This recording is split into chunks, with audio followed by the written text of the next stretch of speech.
Fisik termasuk ego, hati, perasaan, pikiran, fisik gitu itu ternyata memiliki kekuatan gitu, kekuatan.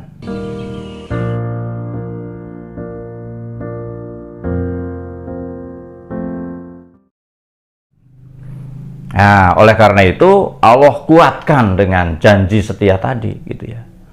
Katakanlah ya secara sederhana, selesaikan dulu masalah kehidupan kamu dengan saya, kata Allah itu.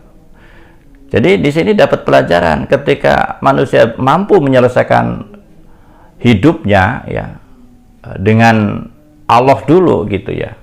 Nah, itulah Allah mengadakan perjanjian-perjanjian penting. Ini namanya perjanjian primordial. Selesaikan dulu masalah Anda dengan saya gitu ya. Kamu dengan saya begitu. Nah, baru nanti setelah selesai perjanjian baru diletakkan pada fisiknya gitu. Jadi di sini dapat pelajaran seolah-olah begitu. Allah mendikte, Allah mengajari bahwa yang menjadi pemimpin, yang menjadi leader itu adalah ruhnya.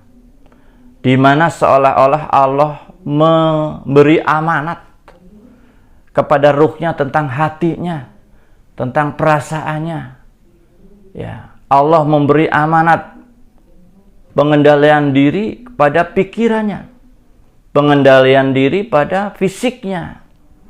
Karena boleh jadi sedang ada perjanjian saja dengan Allah yang begitu sakral, yang begitu penting ini. Manusia kadang-kadang mengutamakan egonya, mengutamakan merasa pinternya, mengutamakan kekuasaan fisiknya begitu. Nah, ini dalam kepemimpinan, leadership kepada yang namanya manusia itu, kadang-kadang fisiknya yang berkuasa, kadang-kadang hatinya yang berkuasa, ego dan perasaannya yang berkuasa. Dalam hal ini Allah juga menyatakan dengan kalimat ara'aita manit ta'khudha illa hawahu. Iya. Apakah kamu perhatikan bahwa orang-orang yang menjadikan hawa nafsunya sebagai ilahnya? Nah, Allah cemburu dalam hal ini. Maka diadakan namanya perjanjian primordial, perjanjian suci lebih dahulu kepada Allah, ya, dari ruh-ruh itu sebelum ruh itu masuk ke dalam fisik dan jasad manusia. Nah, sedang ada perjanjian seperti ini pula. Ternyata manusia juga lengah. Banyak yang tergelincir menjadikan nafsunya sebagai ilahnya. Pikirannya menjadi ilahnya, fisiknya menjadi ilahnya. Dan ini terbukti. Maka selama umat Islam itu mengutamakan fisiknya, otaknya, dan juga hatinya, maka perpecahan itu akan terjadi. Bukan karena ruhnya yang tadi telah beriman kepada Allah dengan janji setianya gitu ya, tapi adalah bergeser kepada kepentingan-kepentingan hatinya, kepentingan-kepentingan otaknya, kepentingan-kepentingan fisiknya, dan ini tidak akan mengalami sebuah target di mana Allah menyatakan yang hanya bisa bersaudara hanya orang-orang mukmin. Innamal mu'minina ikhwatun. Hanya orang yang bisa bersaudara hanya orang-orang yang mukmin. Semoga ini menjadi pelajaran bagi kita semuanya, bagi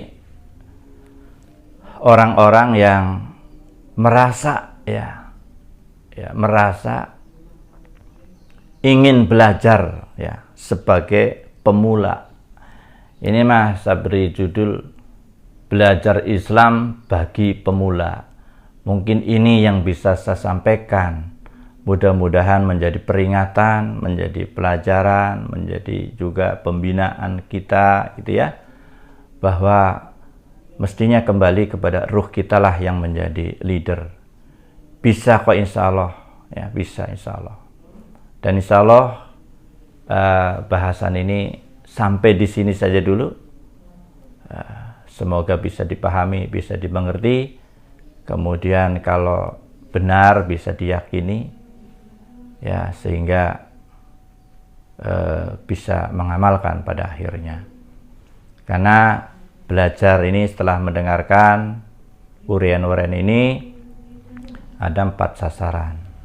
1, mendengarkan, melihat, dan kemudian setelah lihat materi-materi itu, pelajaran-pelajaran itu kemudian dipindahkan energinya ke otak sehingga otak mengerti, memahami, kemudian dengan hikmah, pelajaran, kebenaran yang dipahami, dimengerti, kemudian dipindahkan energinya pada hatinya, hatinya meyakini, mengimani, begitu ya.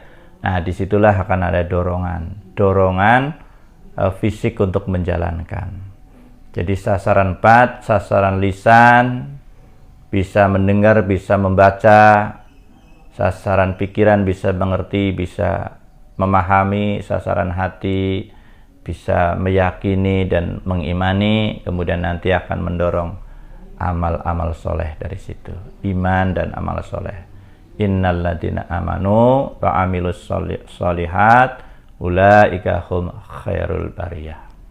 Sungguhnya orang-orang yang beriman dan beramal soleh, mereka itulah manusia yang tinggi kualitasnya, manusia yang terbaik di muka bumi ini. Ini saja yang bisa sampaikan. Wabillahi taufiq wal hidayah. Assalamualaikum warahmatullahi wabarakatuh.